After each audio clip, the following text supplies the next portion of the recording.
અત્યારે સરકારની નીતિ સામે રોષે ભરાયા છે। રાજ્ય સરકાર દ્વારા ગત 4 એપ્રિલથી ટેકાના ભાવે ઘઉંની ખરીદી શરૂ કરવાની સત્તાવાર જાહેરાત કરવામાં આવી હતી, પરંતુ અફસોસની વાત અહીં એ છે કે 1 મહિના કરતાં પણ વધુ સમય વીતી ગયો હોવા છતાં હજુ સુધી ખરીદ પ્રક્રિયા શરૂ નથી થઈ।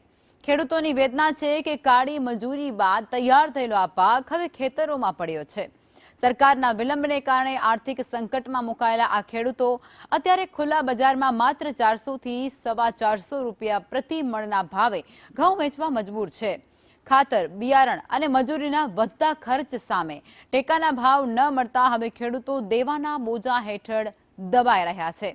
આ મામલે ધોરાજીના ધારાસભ્ય મહેન્દ્ર પાડલિયાએ સરકારમાં રજૂઆત કરી અને તાત્કાલિક ખરીદી કેન્દ્રો શરૂ કરવામાં આવે તેવી માંગ કરી છે।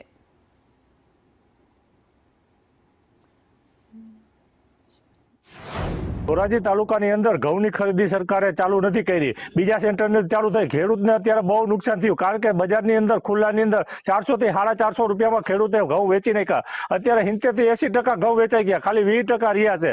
ખેડૂતને નુકસાની છે। અત્યારે ટેકાનો ભાવનો જણસીનો ફાયદો ખેડૂતને ન થયો, અને ઉનાળુ જે વાવેતર થોડું ઘણું કર્યું તેમાં કમોસમી વરસાદ થયો, એમાંય નુકસાન।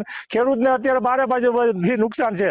રવિ સિઝનના ઘઉં ખરીદીની જાહેરાત 4/4/2026ના રોજ ખરીદી કરવાની જાહેરાત કરેલી, પણ આ જાહેરાત પછી ખેડૂતોના ઘઉં ખરીદી કરવાનું શરૂ ન કરેલ હોય અને ખેડૂતો ખુલ્લા બજારની અંદર પૈસાની જરૂરિયાત હોવાને કારણે મજબૂર બની લાખો રૂપિયાની નુકસાની ખેડૂતોએ સહન કરવાનો વારો આવ્યો છે। ટેકાના ભાવે ઘઉંની ખરીદી કરવામાં થોડો વિલંબ થયો છે। એની પાછળના મેં જે પુરવઠા અધિકારી સાથે ચર્ચા કરી તો જાણવા મળ્યું છે કે થોડીક બારદાનની સપ્લાયની મુશ્કેલી હતી, અને આ ચૂંટણીની પ્રક્રિયામાં અધિકારી રોકાયેલા હતા, એના માટે થોડુંક મોડું થયું છે। પણ જે તારીખ આપવામાં આવી હતી એ તારીખ 15 જૂન સુધી લંબાવેલી છે।